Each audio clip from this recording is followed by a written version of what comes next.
নমস্কার, আমি প্রশান্ত শাস্ত্রী আপনাদেরকে আরো একবার স্বাগত জানিয়ে শুরু করছি আজকের জ্যোতিষ আলোচনা। আজকে আলোচনা করব মহারাশির প্রথম রাশি মেষ রাশিকে নিয়ে। মেষ রাশির মহিলারা কেমন হয়ে থাকেন, সাধারণত তাদের ব্যক্তিত্ব, তাদের জীবনের নানান গোপন খুঁটিনাটি দিকগুলো আজকে আলোচনার মাধ্যমে বিস্তারিতভাবে আপনাদের সামনে তুলে ধরবার চেষ্টা করব।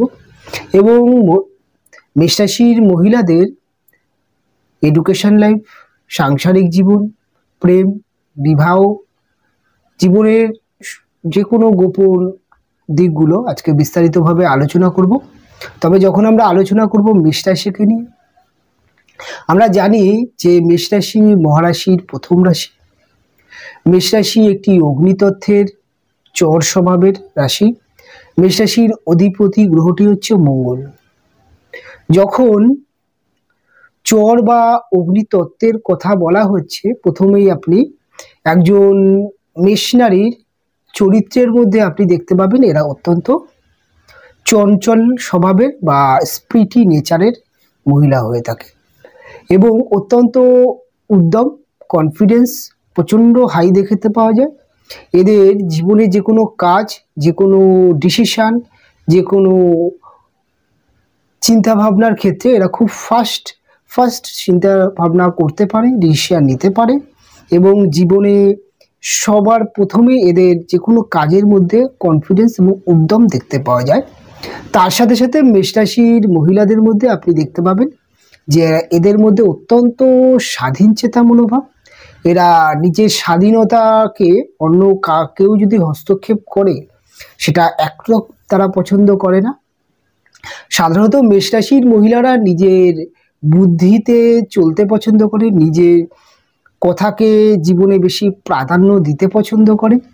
তবে জীবনে মেষ রাশির মহিলাদের যদি কোনো ব্যক্তি তার স্বাধীনতার ক্ষেত্রে যদি হস্তক্ষেপ করে ফেলে, সেক্ষেত্রে মেষ রাশির মহিলারা সেটিকে একদম পছন্দ করে না। আবার এদের মধ্যে অত্যন্ত প্রোটেকশান বা প্রোটেস্ট করবার মানসিকতা থাকে। প্রোটেকশান বলতে নিজের অপমান বা নিজের বদনাম এরা একদম পছন্দ করে না। নিজের বিরুদ্ধে সমালোচনা করা এরা একদম পছন্দ করে না। তার সাথে সাথে এরা নিজেকে অত্যন্ত প্রোটেকশান করতে পারে। প্রোটেকশান মানে যে কোনো মানুষ তাদেরকে যদি কোনো রকমভাবে আঘাত করতে চায়, সেটা কথা হোক বা যে কোনো কর্মে হোক, তাহলে এরা কিন্তু সবার আগে নিজেকে প্রোটেক্ট করার চেষ্টা করে, এরকম একটি রাশি। তবে মেষ রাশির মহিলাদের মধ্যে আপনি দেখতে পাবেন অত্যন্ত স্পষ্টবাদী, অত্যন্ত ফাস্ট, মুখের উপরে জবাব দিয়ে দেয় এরা। এদের মধ্যে সত্যকে সত্যভাবে বলতে এরা পছন্দ করে এবং সত্য কথা বলতে এরা একদমই পিছুপা হয় না। তার সাথে সাথে আপনি দেখতে পাবেন এদের মধ্যে কিন্তু খুব তাড়াতাড়ি অধৈর্য হয়ে যাওয়া এবং মাথা গরমের প্রবণতা দেখতে পাওয়া যায়। এরা জীবনে যত তাড়াতাড়ি এরা যে কোনো ডিসিশান নেয়, তাড়াতাড়ি আবার ডিসিশান থেকে এরা মাইন্ড চেঞ্জ করে নিতে পারে এবং এদের ধৈর্য অত্যন্ত কম দেখতে পাওয়া যায় মেষ রাশির মহিলাদের। এবং জীবনে খুব অল্প অল্প কারণে এরা রেগে যায়। রেগে গেলে এদের কথাবার্তায় নানান সমস্যা আসে, অত্যন্ত চিল্লামিল্লি মতো একটি পরিবেশ করে ফেলতে পারে। তবে মেষ রাশির মহিলারা সাধারণত নর্মাল সময় থাকলে বা মানসিকভাবে যদি ঠিকঠাক থাকে, তাহলে এরা অত্যন্ত ভালো কথা বলতে পারে। এদের কথার মধ্যে অত্যন্ত কনফিডেন্স দেখতে পাওয়া যায়। এরা কথাবার্তার জায়গা খুব ভালো, খুব মিষ্টি কথাবার্তা বলে থাকে। এবং মেষ রাশির মহিলাদের মধ্যে যেমন রাগ আছে, জেদ আছে, যেমন কনফিডেন্স আছে, তার সাথে সাথে তাদের মধ্যে একটা উদার, একটি বড় মনের মহিলা হয়ে থাকে এরা। এদের মানসিকভাবে এরা অত্যন্ত ভুলে যায়। এদের মধ্যে হয়তো খুব তাড়াতাড়ি রাগ হয়ে যেতে পারে কোনো বিষয়কে নিয়ে, তবে বেশি দিন রাগটাকে এরা পুষে রাখে না, এরা ক্ষমা মানুষকে করে। এবং তার সাথে সাথে এদের মন অত্যন্ত বড় হয়ে যায়। এরা নিজের শেষ সামর্থ্য দিয়েও তার প্রিয় মানুষ, তার বন্ধুবান্ধবকে হেল্প করতে চেষ্টা করে। অনেক সময় শারীরিকভাবেও হেল্প করে থাকে, অর্থনৈতিক বা শারীরিকভাবেও পরিশ্রম বা হেল্প করে থাকে মেষ রাশির জাতক বা বিশেষ করে জাতিকারা। তবে মেষ রাশির জাতিকাদের মধ্যে আপনি দেখবেন লিডারশিপ করবার প্রবণতা, বন্ধুদের মধ্যে এরা বেশ একটা লিডার ব্যাপার এদের থাকে। এদের বন্ধু বান্ধবরা এদেরকে বেশ প্রাধান্য দেয় এবং সংসার জীবনেও এরা অত্যন্ত এদের ভূমিকা বেশি থাকে। বিবাহিত জীবনে একজন হাজবেন্ড একজন ওয়াইফের সম্পর্কের মধ্যে একবার এদের অর্থাৎ এদের ভূমিকা অত্যন্ত বেশি পরিমাণে দেখতে পাওয়া যায়। তবে মেষরাশির মহিলাদের মধ্যে আপনি যেটা দেখতে পাবেন সেটা হচ্ছে এরা অত্যন্ত রুচিশীল হয়ে থাকে এবং এদের মধ্যে ফ্যাশন প্রচণ্ড দেখতে পাওয়া যায়। এরা সাধারণত প্রচণ্ড খরচে মানসিকতার হয়ে থাকে। এরা নিজের শখ পূরণ করতে বা নিজের জন্য প্রচুর অর্থ খরচ করে থাকে। তবে ম্যাক্সিমাম ক্ষেত্রে আপনি দেখবেন যে এদের অর্থ খরচটা বেশি হয়ে যায়, জীবনে অর্থ সেভিংস হতে চায় না। তবে একটা বয়সের পরে বিবাহিত জীবনে যখন অনেকগুলো বছর হয়ে যায়, সন্তান যখন অনেক বড় হয়ে যায় বা সন্তান ধীরে ধীরে বড় হতে শুরু করে, তখন থেকে মেষরাশির জাতিকারা অর্থের মর্যাদা বুঝতে শেখে, তখন থেকে অর্থ সেভিংস করতে পারে। তবে এদের প্রথম জীবন অত্যন্ত হাসি মজার কাটে। এরা প্রথম জীবন নিজের জীবনকে নিয়ে অতটা সিরিয়াস হয় না। তবে একটি বয়সের পরে যখন 20 থেকে 25 বছর এদের বয়স যখন চলতে থাকে, এই সময়টা এরা নিজের জীবনকে নিয়ে অত্যন্ত সচেতন হয়ে পড়ে এবং এদের মধ্যে আপনি দেখতে পাবেন যে এদের মায়েদের সাথে এদের বন্ডিং খুব ভালো হয়। এদের মায়েদের সাথে জীবনে সব থেকে বেশি ভালো সময় কাটায় সংসার জীবনে, বাবাদেরকেও ভালোবাসে। তবে এদের এডুকেশান জীবন প্রচণ্ড ভালো হতে দেখা যায়। তবে এদের তাড়াহুড়ো করার জন্যে বা এদের অধৈর্যের কারণে অনেক সময় পড়াশোনার ক্ষেত্রে নানান সমস্যা আসতে দেখা যায়। অত্যন্ত চঞ্চল স্বভাবের হয়ে থাকে, কাজেই পড়াশোনার জায়গায় কিছুটা সমস্যা হলেও তবে এদের হায়ার এডুকেশান অর্থাৎ এইচএস এর পর থেকে এরা পড়াশোনার জায়গায় আরও সিরিয়াস হয়ে যায়। তখন থেকে এদের পড়াশোনার জায়গা অত্যন্ত ভালো হয়ে থাকে। অল্প বাচ্চা বয়সে, বিশেষ করে যখন প্রাইমারি এডুকেশান বা এইচএস পর্যন্ত পড়ছে, সেই সময় এদের পড়াশোনার জায়গায় নানান সমস্যা আসে। সেটা হচ্ছে এদের চঞ্চলতা, এদের অত্যন্ত ভবঘুরে মাইন্ডের জন্যে। এরা অত্যন্ত ঘুরতে বেড়াতে পছন্দ করে এবং এরা সব সময় এক জায়গায় যে বেশিক্ষণ বসে থাকবে এরকম মানসিকতা এরা রাখে না।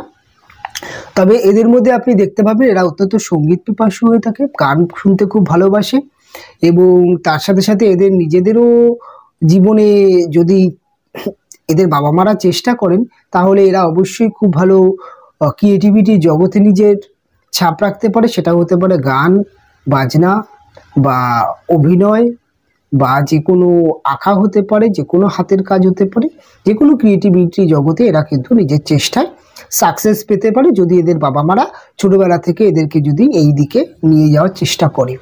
তবে মেষরাশির মহিলাদের আরেকটা জিনিস দেখতে পাওয়া যায় যে এদের মধ্যে অত্যন্ত বেশি পরিমাণে আপনি দেখবেন সেটা হচ্ছে এদের শত্রু যারা হয়, এদের শত্রুরা এদেরকে অনেক অনেক মানে ভয় পায়। শত্রুরা এদের সাথে যদি কোনো ব্যক্তির শত্রুতা হয়েও যায়, অনেক সময় দেখা যায় শত্রু ক্ষতি করবার বিভিন্ন রকম চেষ্টা করলেও পেরে ওঠে না। তবে এদের দেখা যায় যে নিকট আত্মীয় স্বজনরা এদেরকে বিশ্বাসের সুযোগ নিয়ে ক্ষতি করে দেয়। এদের ক্ষতি করে ম্যাক্সিমাম ক্ষেত্রে যাদেরকে এরা বিশ্বাস করে, যাদেরকে এরা ভালোবাসে, তারাই অনেক সময় দেখা যায় এদের পিছনে এদের সাথে শত্রুতা করে ফেলে, এদের পেছনে এদের বিরুদ্ধে ষড়যন্ত্র তৈরি করে। প্রায় ম্যাক্সিমাম ক্ষেত্রে এদের নিকট আত্মীয় স্বজন, নিকট বন্ধু বান্ধব, নিকট মানুষ, কাছের মানুষ এদের শত্রু তৈরি হয়ে যায়। তবে মেষরাশির মহিলারা একটা জিনিস দেখতে পাওয়া যায়, যদি কোনো ব্যক্তির প্রতি একবার যদি বিতৃষ্ণা তৈরি হয়ে যায়, জীবনে তার দিকে আর ফিরে তাকায় না, এরকম একটি মানসিকতার। তবে যখন আমি এখন আলোচনা করব আপনাদের প্রেমজ সম্পর্ক নিয়ে, যখন আমরা প্রেম ভালোবাসাকে নিয়ে মেষরাশির আলোচনা করব, তখন সবার প্রথমে আমাদের মাথায় রাখতে হবে মেষরাশির পঞ্চম ভাবটি হচ্ছে সিংহ রাশির ঘর, সিংহ রাশির অধিপতি রবি। মেষরাশি অত্যন্ত প্রেমের জায়গা যেটা দেখা যায় অত্যন্ত চুজি হয়ে থাকে এবং প্রায় ক্ষেত্রে দেখা যায় যে এদের যখন প্রপোজ আসে তখন এরা সেই প্রপোজ কিন্তু সহজে অ্যাকসেপ্ট করে না। কিছুদিন সেই ব্যক্তিকে জাজ করার চেষ্টা করে, তার কোয়ালিটি, তার ব্যক্তিত্বকে এরা জাজ করে। তার সাথে বন্ধুর মতো মিশে হোক বা তাকে ফলো করে হোক বা তার সম্বন্ধে খবরাখবর নেওয়ার চেষ্টা করে। তার ব্যক্তিত্ব, তার কেরিয়ার, তার জীবনে, তার বিশেষ করে তার চরিত্র সম্পর্কে এরা অত্যন্ত জ্ঞান বা একটা ধারণা নেওয়ার চেষ্টা করে। তারপরে সেই ব্যক্তিকে এরা জীবনে স্থান দেয়, এরকম একটি স্বভাবের। তবে প্রেমজ জীবনে যখন এরা প্রবেশ করে, এরা সাধারণত চেষ্টা করে যে এক প্রেম করে সেই প্রেম থেকে বিবাহ করার। প্রেমজ জীবনে এরা এক প্রেমে বিশ্বাসী। এরা নিজেরাও প্রেমের ক্ষেত্রে একাধিক প্রেম, একাধিক রিলেশন যেহেতু পছন্দ করে না, এরা সবসময় চায় না যে আমার যার সাথে প্রেম হচ্ছে সে যেন কোনো রকম এই ধরনের স্বভাব বা এই ধরনের চরিত্র তার ব্যক্তিত্বের মধ্যে থাকুক, সেটাকে সবার আগে তাদের দেখতে পছন্দ করে। তবে প্রেমের ক্ষেত্রে ম্যাক্সিমাম ক্ষেত্রে দেখা যায় এদের প্রেমজ জীবনে ইগো প্রবলেম চলে আসে। এদের প্রেমিকারা, এদের প্রেমিক যারা হয় তারা ম্যাক্সিমাম ক্ষেত্রে এদেরকে শাসন করবার চেষ্টা করে, যেটা এদের একদম পছন্দ হয় না। এদের প্রেমিকরা ম্যাক্সিমাম ক্ষেত্রে এদের স্বাধীনতায় হস্তক্ষেপ করে ফেলে, যেটা এদের একদম পছন্দ হয় না। এবং বেশি শাসন বা বেশি কেয়ার নেওয়ার ক্ষেত্রে অনেক সময় এদের মধ্যে ইগো তৈরি হয়। অনেক সময় এরা প্রকাশ না করলে মনে মনে ইগোকে কেন্দ্র করে একে অপরের মধ্যে, এদের প্রেমিকের মধ্যেও প্রচণ্ড ইগো প্রবলেম তৈরি হয়, যেহেতু রবি প্রভাবিত। তাই অনেক সময় প্রেমজ জীবনে নানান অশান্তি দেখতে পাওয়া যায়। তবে আরেকটি জিনিস যেটা এদের অনেক সময় দেখতে যা পাওয়া যায়, যে প্রথম জীবনে যে প্রেমগুলো আসে, বিশেষ করে স্টুডেন্ট লাইফে পড়াশোনা করার সময়, প্রাইমারি পড়াশোনা, এই মাধ্যমিক পড়ছে বা এইচএসে উঠে, এই যে ছোট বয়সের প্রেম, সেই প্রেমটা যখন এরা বড় হতে থাকে তখন একটা সময় বুঝতে পারে যে এ হয়তো আমার হাজবেন্ড হবার যোগ্য নয়। তখন দেখা যায় যে এদের প্রেমের ক্ষেত্রে অনেক সময় দেখা যায় ব্রেকআপ আসতে, তারপরে এরা জীবনে আবার দ্বিতীয় প্রেম আসে। তবে এরা প্রেম করে বিবাহ করবার মানসিকতা থাকে, তাই এদের প্রেমজ বিবাহ হয়। তবে দেখে শুনে বিবাহ হোক বা প্রেম করে বিবাহ হোক, বিবাহিত জীবনে এদের খুব ভালো কাটে। কেননা এদের সপ্তম ভাবটি হচ্ছে তুলা রাশির ঘর এবং এটি শুক্র প্রভাবিত রাশি। এদের যিনি হাজব্যান্ড হয়ে থাকে তারা অত্যন্ত বুদ্ধিমান, অত্যন্ত ব্যালেন্স নেচার এদের মধ্যে থাকে। এরা অত্যন্ত অভিজ্ঞতা এদের জীবনে দেখতে পাওয়া যায়। এবং সবথেকে বেশি যেটা দেখতে পাওয়া যায়, এদের হাজব্যান্ড যারা হয় তারা, এই মেষরাশির জাতিকারা এদের হাজব্যান্ডকে অনেক সময় সামনাসামনি না হয়, অর্থাৎ প্রকাশ্যে না হলেও মনে মনে কিন্তু সম্মান করে থাকে। এবং এদের হাজবেন্ডের প্রশংসা এরা অনেক সময় এদের বন্ধু বান্ধবদের কাছে করে থাকে, ফ্যামিলির কাছে করে থাকে। হয়তো প্রকাশ্যে দেখা যাবে না, প্রকাশ্যে এরা করে না, তবে এর হাজবেন্ডরা খুব কীভাবে ব্যালেন্স করে বিবাহিত জীবন সুখে রাখা যায় এই নিয়ে সবসময় চিন্তা করে, কাজে এদের বিবাহিত জীবন ম্যাক্সিমাম ক্ষেত্রে ভালো হয়। যদি দেখা যায় যে ভুল মানুষের সাথে বিয়ে হয়ে গেল, সেক্ষেত্রে আলাদা বিষয়। অনেক সময় দেখা যায় যে আপনাদের জন্মছকে নানান রকম গ্রহ সপ্তমভাবে বসে বিবাহিত জীবনের মধ্যে বসে গিয়ে আপনার হাজব্যান্ডের চরিত্রের ব্যালেন্স নষ্ট করে দিল বা বিবাহিত জীবনে নানান সমস্যা তৈরি করলো, সেগুলো একটা আলাদা ম্যাটার। তবে যেহেতু মেষরাশির জাতক বা জাতিকাদের মধ্যে খুব তাড়াতাড়ি ডিসিশন নিয়ে নেওয়ার একটি প্রবণতা, তাই অনেক সময় দেখা যায় যে বিবাহিত জীবনে এদের যদি একটু অ্যাডজাস্ট প্রবলেম হয়, অর্থাৎ এদের সেভেন্থ হাউস বিবাহিত ভাবটির মধ্যে যদি কোনো রকম নেগেটিভ গ্রহ, যেমন হতে পারে শনি, যেমন হতে পারে নিচস্থ রবি, কেননা সপ্তম ভাবে নিচস্থ রবি থাকলে, বা রাহু বা কেতু, বা কোনো রকমভাবে সপ্তম ভাবের অধিপতি যদি কোনো নেগেটিভ গ্রহের সাথে অবস্থান করে, তখন দেখা যায় যে এদের বিবাহিত জীবনে সমস্যা আসে। এই সমস্যাগুলো একটা সময় এমন পরিস্থিতি আসে যে এদের মধ্যে ধৈর্য, এমনিতেই তো মেষরাশি মহিলাদের ধৈর্য একটু কম থাকে, এরা খুব তাড়াতাড়ি ডিসিশন নিয়ে নেয়। যদি এদের কোনো কিছু খারাপ লাগে তারা তাড়াতাড়ি এরা চটজলদি ডিসিশন নিয়ে নেয় যে সম্পর্ক থেকে বিচ্ছিন্ন করে। তাই অনেক সময় কিন্তু ডিভোর্সের সম্ভাবনা মেষরাশির মহিলাদের জীবনে আসতে দেখা যায়। তবে এদের মধ্যে সবথেকে ভালো হয় এরা যদি জীবনে যে কোনো ডিসিশন নেওয়ার আগে যদি একবার নয় 5 বার চিন্তা করে সেক্ষেত্রে ভালো হবে।